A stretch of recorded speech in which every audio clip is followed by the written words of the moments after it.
ত্রিপুরা বিধানসভা অধিবেশনের প্রথম দিনেই আজ শাসক দলকে প্রশ্ন করলেন বিরোধীরা। 50,000 চাকরি কোথায়? বেকারত্বের প্রতিশ্রুতি পূরণ হয়নি কেন? এতগুলো শূন্যপদ থাকা সত্ত্বেও সরকার কেন নিয়োগ করছেন না? শাসক দলকে প্রশ্নে জর্জরিত করেছেন বিরোধীরা। বামফ্রন্টের বিধায়ক নির্মল বিশ্বাস কি বলেছেন বিধানসভা অধিবেশনে আজ? যে বক্তব্য অত্যন্ত গুরুত্বপূর্ণ, বলা যায় বেকারদের হয়ে কথা বলেছেন তিনি। শুনুন কি বলছেন। তার আগে নিউজ ত্রিপুরা ওয়ান চ্যানেলটি অবশ্যই সাবস্ক্রাইব করুন, লাইক করুন এবং শেয়ার করুন। আজ বিধানসভা অধিবেশনে অত্যন্ত গুরুত্বপূর্ণ বক্তব্য এটা বলা যায়। আপনারা শুনতে থাকুন, প্রতিটি আপডেট পেতে আমাদের সাথেই থাকুন। প্রাইভেট মেম্বারের মাধ্যমে রেজুলেশনের মাধ্যমে উত্থাপন করেছে।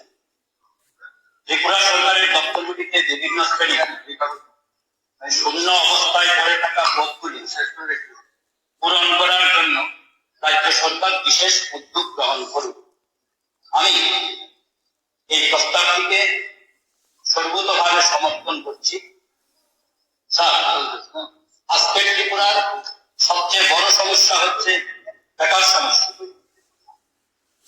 এবং এই সমস্যা শুধু আমাদের রাজ্যের সমস্যা না, এটা গোটা দেশের সমস্যা। এবং এই সমস্যার সমাধান এটা কোন সরকারের পক্ষেই করা সম্ভব হবে না, এটা ঠিক না। কেন্দ্রীয় সরকারের পক্ষে না রাজ্য সরকার, কোন সরকারের পক্ষেই সমাধান করা সম্ভব না। কিন্তু কিছুটা উদ্যোগ নেওয়া যায়। এই সরকার প্রতিষ্ঠার পূর্বে বলা হয়েছিল প্রথম বছরেই সব শূন্যপদ পূরণ করা। শূন্যপদের সংখ্যা নিয়ে বিতর্ক থাকতে পারে।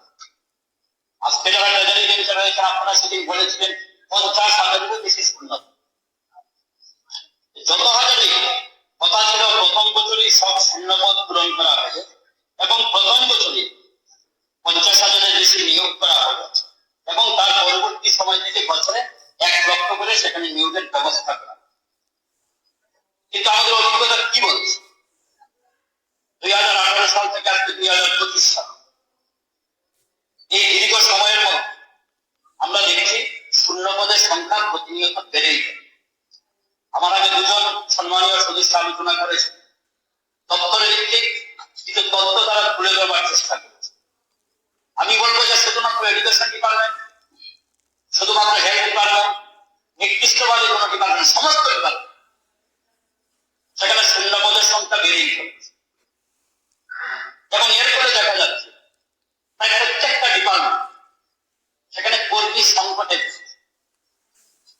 কর্মচারী সংকট, এবং কর্মচারী সংকট থাকার ফলে স্বাভাবিকভাবে মানুষ যে পরিষেবাটা পায় সরকারের, সরকারি দপ্তরগুলি সেই পরিষেবাটা দিতে পারছে, ফলে সেটা ব্যাহত হচ্ছে।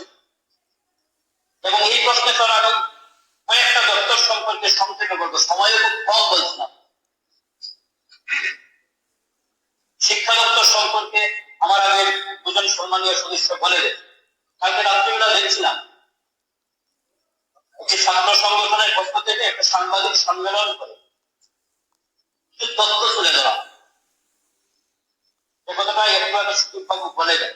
এই তথ্যটা কেন্দ্রীয় শিক্ষা মন্ত্রকের সর্বশেষ রিপোর্ট ফুটে উঠল ত্রিপুরার স্কুল শিক্ষা ব্যবস্থার বেহাল চেহারা। 2 বছর পর পর এই রিপোর্ট প্রকাশ করে কেন্দ্রীয় সরকার। United District Information System for Education plus শীর্ষক ভারত সরকারের সম্প্রতি প্রকাশিত রিপোর্টের মাধ্যমে ত্রিপুরার স্কুল শিক্ষা দপ্তরের ব্যর্থতা প্রকাশ হয়েছে। আমি বিস্তৃত সেই বিষয়টায় যাচ্ছি। সেখানে যেটা আমরা দেখলাম 2017-18 অর্থ বছর এই সরকার আসার আগে পর্যন্ত আমাদের রাজ্যে যা শিক্ষক শিক্ষিকার সংখ্যা ছিল, আজকের সময়ে দাঁড়িয়ে সেখানে 9,398 জন অনুদানপ্রাপ্ত বেসরকারি স্কুলের সংখ্যাটা যোগ করে সেখানে শিক্ষকের সংখ্যা কমেছে। স্বাভাবিকভাবেই আমরা যে গুণগত শিক্ষার কথা বলছি, এটা বিদ্যাজ্যোতি প্রকল্প গ্রহণ করেই হোক অথবা যেভাবে সরকারি স্কুলগুলি চলছে সেটাকে ব্যবহার করে, সেটা কিভাবে সম্ভব? শিক্ষার যেভাবে সম্প্রসারণ হওয়া দরকার সেভাবে হচ্ছে।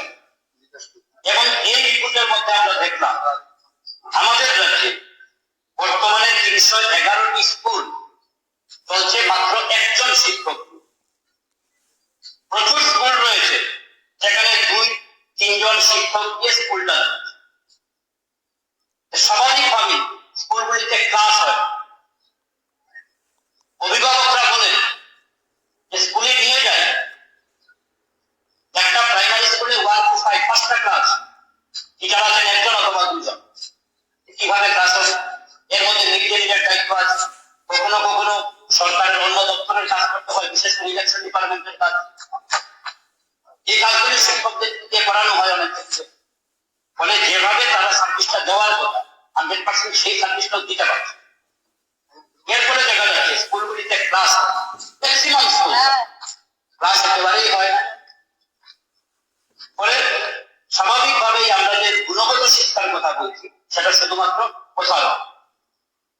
আজকের সময় দাঁড়িয়ে আমাদের রাজ্যে শুধু এডুকেশন ডিপার্টমেন্টে যদি আমরা কয়েক হাজার নিয়োগ করা, আমাদের রাজ্যে সর্বশেষ টেট পরীক্ষা হয়েছিল 2022 সালের ডিসেম্বর মাসের 29 তারিখ এবং 30 তারিখ।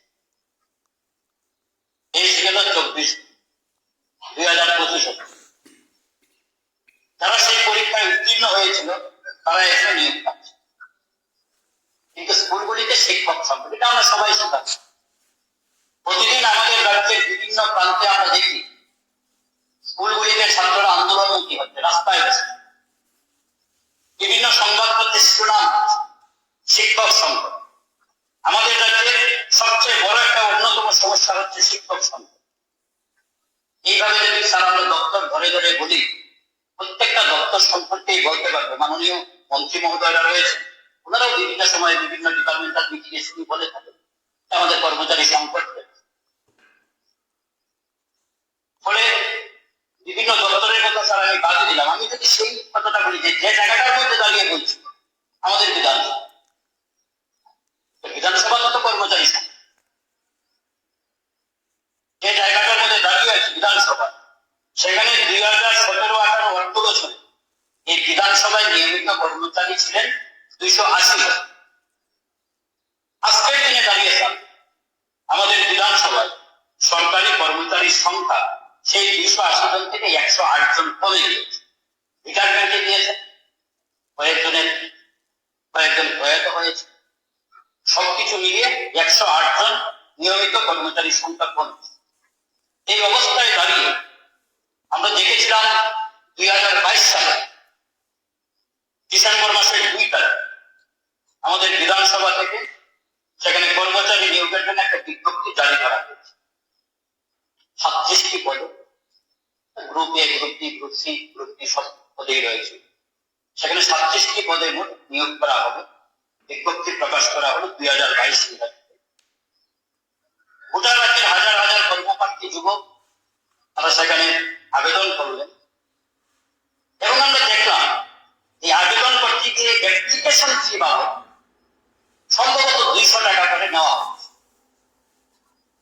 আমার ব্যক্তিগত ধারণা মধ্যে কয়েক লক্ষ টাকা বেকার যুবক যুবতীরা যে 200 টাকা করে দিলেন যে আবেদন করতে, সেটা কোষাগারে জমা।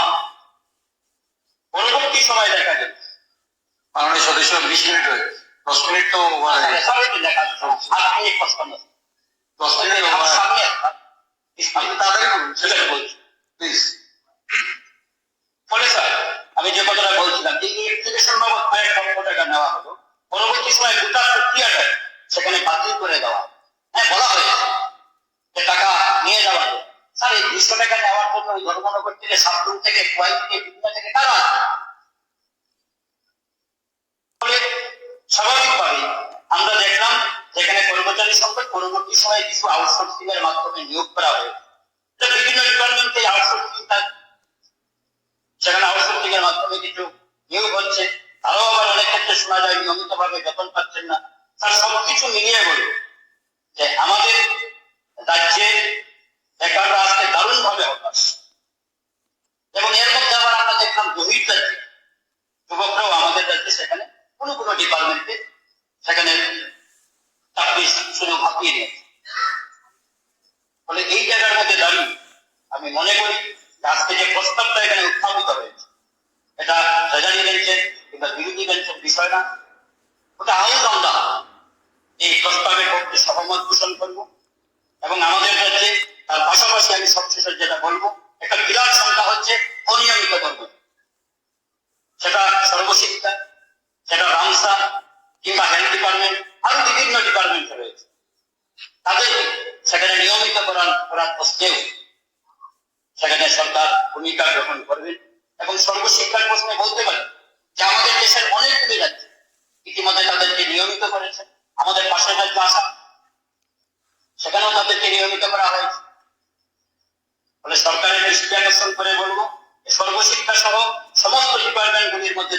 অনিয়মিত কর্মচারী রয়েছেন তাদেরকে সেখানে নিয়মিত করা হোক। আর আমি আশা করি এই প্রস্তাবটি এই আইন সর্বসম্মতভাবে আমরা গ্রহণ করব, এই আশা ব্যক্ত করি আমার কথা বলা শেষ করলাম। ধন্যবাদ। শুনলেন বিশেষ বক্তব্য, যা অত্যন্ত গুরুত্বপূর্ণ। অনিয়মিত কর্মচারী, নিয়মিত কর্মচারী, নতুন চাকরি প্রার্থী, নতুন শূন্যপদ পূরণ সহ বিভিন্ন দাবিতে বেকারত্বের স্বার্থে প্রশ্নগুলো তুলেছেন, রাজ্য সরকারকে তুলোধুনো করেছেন, রাজ্য সরকারকে আবেদন জানিয়েছেন দ্রুত চাকরিতে নিয়োগ করার জন্য। এই বক্তব্যকে আপনারা কিভাবে দেখছেন জানাবেন কমেন্টস বক্সে। প্রতিটা আপডেট পেতে আমাদের সাথে থাকুন। নিউজ ত্রিপুরা 1 চ্যানেলটি সাবস্ক্রাইব করে রাখুন।